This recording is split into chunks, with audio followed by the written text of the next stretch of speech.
Welcome to the Be Smart podcast, how not to be an idiot with your money. Jared, what's up, dog? How you been? Don't be an idiot with your money. All there is to say, we could wrap the podcast up right now. I was catching up on your Twitter, and I noticed this Tom Lee thing you posted. Yeah. Do you have some sort of beef with this guy? Because I feel like I've seen you write about him before. Well, first of all, he's kind of a permeable idiot, but that's not really my beef. My beef is he has some impersonator, like scammer, that has a massive Facebook and Instagram presence that is basically like impersonating him.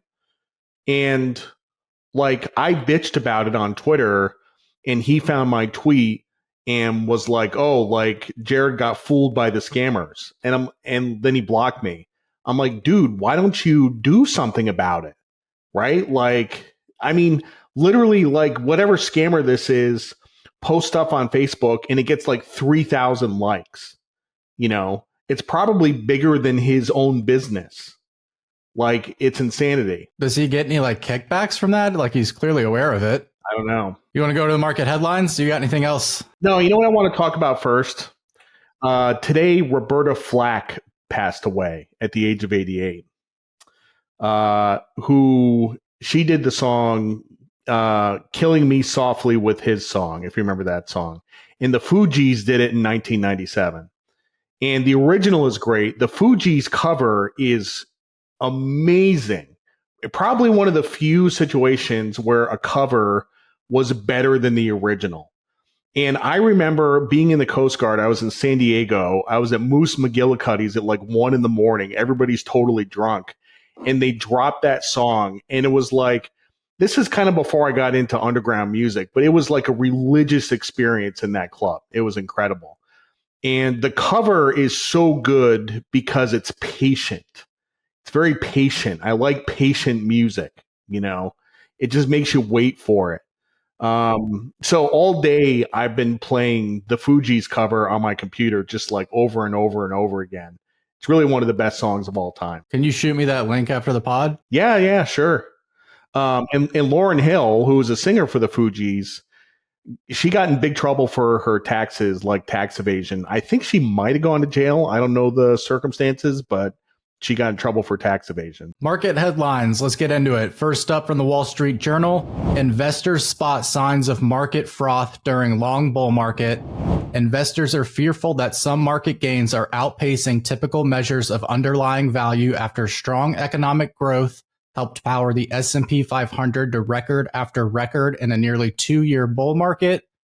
Trade wars and DeepSeek's challenge to the AI boom have barely dented the enthusiasm. Meme stocks are back, options are on fire, and Bitcoin is held around 100K, give or take. This makes some traders nervous because rising speculation can lead to market imbalances that at times presage market corrections. One of the concerns in this article is that ordinary investors are really bullish on a handful of popular companies, such as Palantir, at least until the news broke about Pentagon budget cuts, MicroStrategy, and meme stocks. And we've got even riskier assets like 0 days to expiration options, an uptick in prediction markets and sports gambling, and meme coin degeneracy, which we've talked about a lot. Does the market seem vulnerable to you? And are there enough of these factors gaining popularity to tip it over? This is all stuff I've been talking about for like 6 months, and it hasn't really mattered yet. I will say the tape is getting kind of tired. Like, the tape feels tired. The market feels heavy. We had a almost 2% down day on Friday. Tape has been a little sketchy today.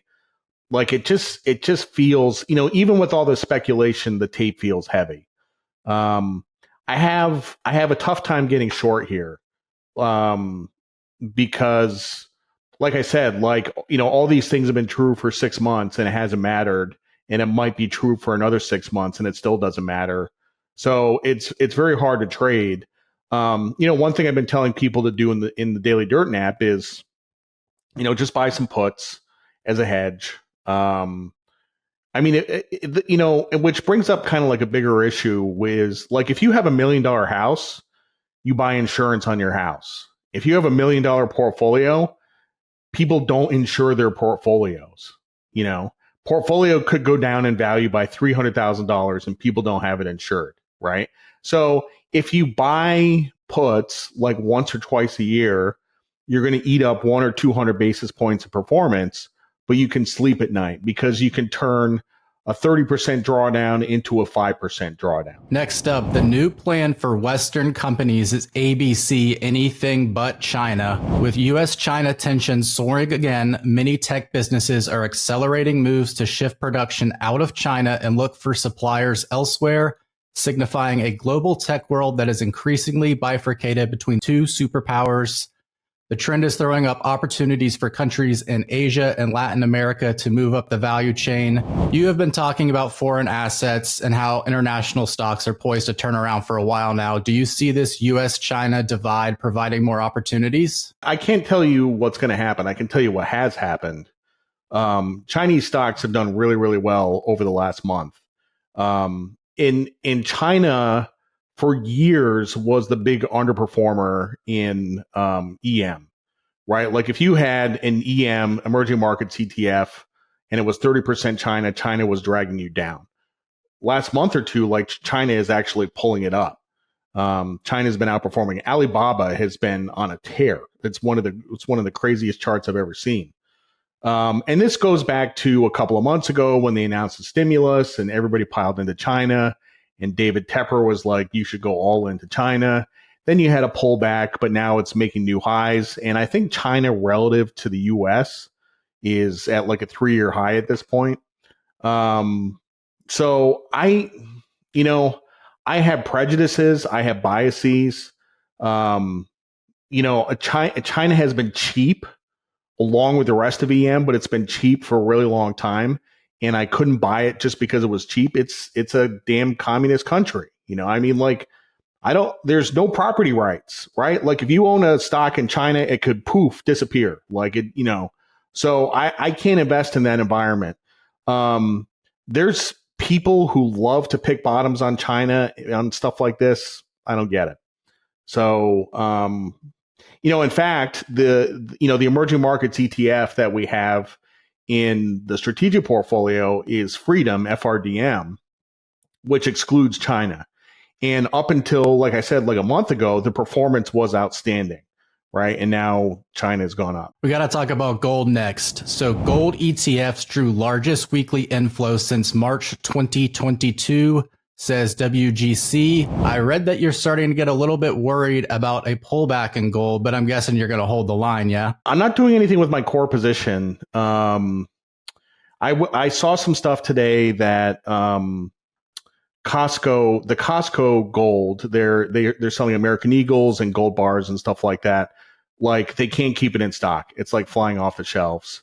I've heard some anecdotal stuff. I heard from a guy who's a professor at Duke, and he said his students were asking him all kinds of questions about how to invest in gold.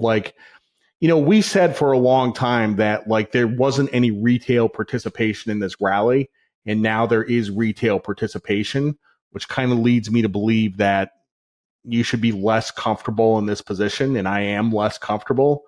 Having said that, it's still in an uptrend. It still acts pretty well.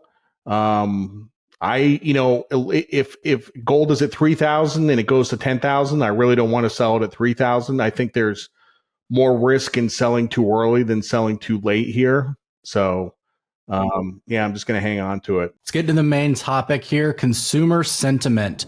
So the U.S. economy depends more than ever on rich people, according to the Wall Street Journal. Many Americans are pinching pennies, exhausted by high prices and stubborn inflation. The well-off are spending with abandon. The top 10% of earners, households making about $250K a year or more, are splurging on everything from vacations to designer bags, buoyed by big gains in stocks, real estate, and other assets. Those consumers now account for 49.7% of all spending, a record in data going back to 1989. 3 decades ago, they accounted for about 36%. All this means that economic growth is unusually reliant on rich Americans continuing to shell out. How concerning is this imbalance, as well as the hit to consumer sentiment? As this article highlights, A stock market sell-off or decline in home values that rattles the confidence of the top 10% and causes them to cut back would have a significant effect on the economy. Yeah, everything you said is absolutely true. I didn't know the data. I didn't know it's like 49% now and 36% whenever 10 years ago. Yeah, I mean the economy has gotten very top heavy, you know. I don't I'm trying to think of if there's like a story around that. I think that there is sort of a myth that the rich have been getting richer and the poor have been getting poorer for a really long time. That actually reversed around the pandemic. Like wages for low income people actually went up significantly, much more than wages for high income people. And really, since the pandemic, there's been a reversal, and low income people have been doing better. But nonetheless, yeah, for if you're a household and you have 250, 500, or a million in income, like your purchasing power is so much greater than somebody who's living, paycheck to paycheck. So I think in the past, like economic analysts, they used to look at like Walmart and Target for like indications to where the economy is going. That's not really the right place to look. You should be looking at Whole Foods, and looking at purchasing patterns there.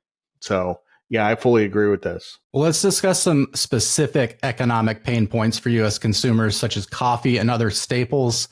Coffee is in a perfect price storm, and it's finally starting to hit your wallet. Coffee futures have ripped more than 30% year to date, hovering near all-time high levels. The surge is starting to pass through to consumer wallets. The Consumer Price Index report released Wednesday, February 12th, showed that the prices consumers paid for roasted coffee rose 2.5% in January over the previous year. Meanwhile, instant coffee jumped a whopping 7.1%. This is because climate issues at top world producers and exporters, including Vietnam and Brazil, have experienced poor weather conditions that have impacted harvest. Then, on top of all that, we've got the whole bird flu egg fiasco that's continuing to ramp up, with the cost of eggs rising 53% year over year in January. Prices are up 15.2% month over month. Orange juice is up 7.7%, and overall grocery inflation is up 1.9% compared to a year ago. So I kind of want to go back to no worries, because you talk a lot about making the small decisions like buying coffee. Is there a scenario where it actually makes sense to minimize buying certain staples, especially something like eggs right now? Some people eat a lot of eggs. Like if you're lifting weights and you're trying to be a bodybuilder, like you're eating a ton of eggs. And this super is savages. Super savage, yeah. This is, once again, this is small stuff. This is stuff that doesn't matter, right? If you eat a dozen eggs a week and the price of a dozen eggs has gone up $3, you're spending an extra $150 a year. It's not going to kill you, The other thing I would point out is that eggs, bird flu, coffee, climate. We also have cocoa, which went bananas, orange juice, all these soft commodities. These are idiosyncratic price rises, right? It's not like we have, like 2021, a great monetary inflation because of 3 trillion worth of stimulus or whatever. This is because of idiosyncratic weather in Brazil or someplace else. It's not a systemic inflation, So I'm not worried about any of this stuff. Like the thing about commodities sort of in general is that commodities are the opposite of stocks, right? Stocks have sort of a big rounded U top, kind of like the S&P right now, and they have V bottoms. Commodities have V tops on basically supply squeezes, right? Like you're seeing in these commodities. I say this all the time. Like anytime you see one of these commodity price squeezes, I just say, what we're not going to be talking about in 6 months? Coffee. It'll resolve itself. Prices will come back down. And like I like to say, the cure for high prices is high prices. So if the price of coffee is $4 a pound, everyone's going to be like, great, I'm going to plant more coffee, and then the price will come down, right? And if the price of coffee is $4 a pound, people will economize. They say, well, I'm not going to drink as much coffee and the price will come down. So the cure for high prices is high prices. I think I'm more concerned about eggs, though, in terms of what's going on with bird flu. Well, tell me, what do you know about that? Because I actually don't know a lot about it. I mean, it's spreading to flocks. We're having to cull a bunch of chickens. I mean, you mentioned that people at Costco are snatching up the gold bars and coins. I've read that people have been making runs on the egg cartons at Costco, and they've had to start limiting people to like one a piece because people were just going nuts in there.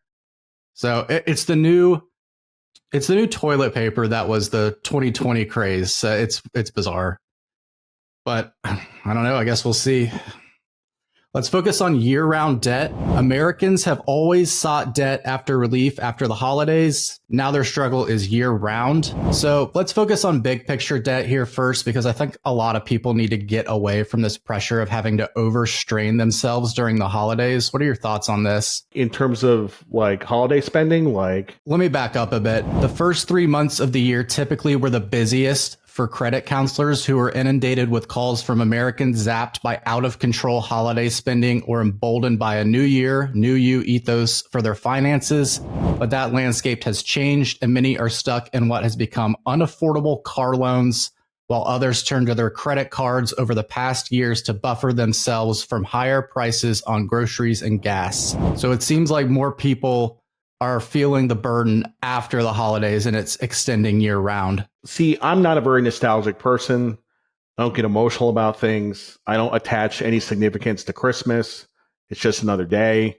You know, my wife and I part of this is the function, like when you have everything, like I even told my family, I told my mom, I told my wife, I was like, just don't get me anything for Christmas. I don't want anything. I literally have everything. I don't want anything. My wife listened. My mom did not. She still got me a bunch of stuff because she has to do it because she's my mom. But I was like, I really don't want anything. My birthday is in like 2 weeks. I don't want anything. I know. I have everything. But for some people, for some families, like Christmas and holidays and birthdays have like a huge significance, and they really don't want to disappoint children, you know, if they don't get them enough for the right kind of presents. And you know, when I was a kid, I made a Christmas list and I got like 2/3 of what I asked for, and I was always happy. We didn't have a lot of money, but you know, my mom did a pretty good job of getting me presents. But I think people just put a lot of pressure on themselves to perform around the holidays when it comes to gifts. And it's really okay to have a conversation with your family. Like, look, like you have to be realistic. Like, we don't make a lot of money. Like, we're just going to get like 1 or 2 things a piece, and like that's going to be it. And you know, people I think should have those conversations. You know, it's not like having that conversation is going to result in your kid ending up in therapy in 20 years. Like, I don't think that's going to happen. So, you know, if you make $50,000 a year and you spend 10 grand over Christmas, like, yeah, you're going to be hosed like for the rest of the year, like paying off credit card bills. So like I said, I don't get sentimental is the word I'm looking for. I don't get sentimental about this stuff. I don't. And I don't think other people should either. I agree 100%. You give me a book for Christmas and I'm happy. Let's shift to cars, because this article suggests that a car payment should take up no more than 13 to 14% of an individual's net income. But the average payment for used cars is at $525 and for new cars, $734.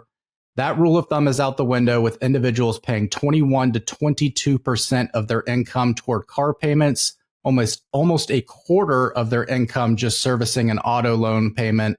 22% to me seems unsustainable. What do you think about this? I personally think there's a lot of pain ahead for consumer prices, though. I said in No Worries that you should spend less than 10% of your income on transportation, right? So 10% does not mean you like 10% of your income is in payments, because really, like a certain percentage of that is going to principal, a certain percentage of that is going to interest. You should really only count the interest portion, but then you have to count maintenance and gas and insurance and depreciation. So if you do all that math, you should come out to 10% or less in terms of what you spend on transportation. 22% is bananas. Absolutely bananas. Just get a piece of crap car. Like, seriously. Like if you have to choose between spending 22% of your income on a car payment or just driving a crappy car, like, just get a crappy car. Like, seriously, like, you should be spending 22% of your income on housing, not your car. Like, 22% of your income should go to housing. It's crazy. Let's go to the week ahead. NVIDIA reports earnings on Wednesday. I think that's the big one this week, but other key events include the January report for the PCE index on Friday.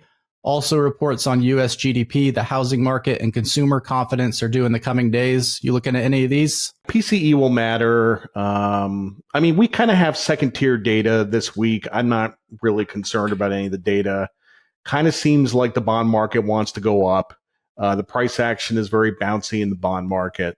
NVIDIA,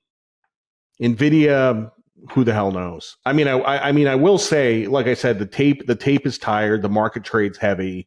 If NVIDIA misses, that could be, bedtime for Bonzo for the stock market. Off to Wichita this week? Yeah, going to Wichita. I've never been. I have been to Kansas. I've been to Kansas City, Kansas, and I've been to Dodge City, but I've never been to Wichita. That's going to be my first time there.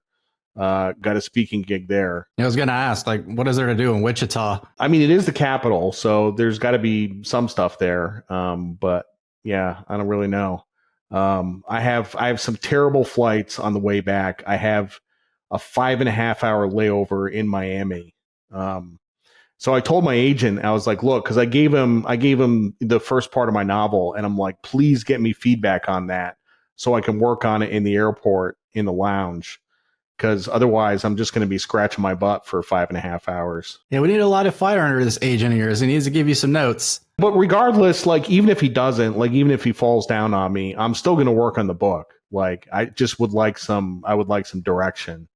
I mean, I could finish the book without talking to him, but I'm just trying to, like I said, I'm just trying to get some direction before I go any further. All right. Well, that wraps it up. Good luck in Wichita this weekend. Everyone, please subscribe to the podcast. Please subscribe. It helps us a lot. We'll be back next week. Thank you, Jared. I'll talk to you here soon. See ya. Later.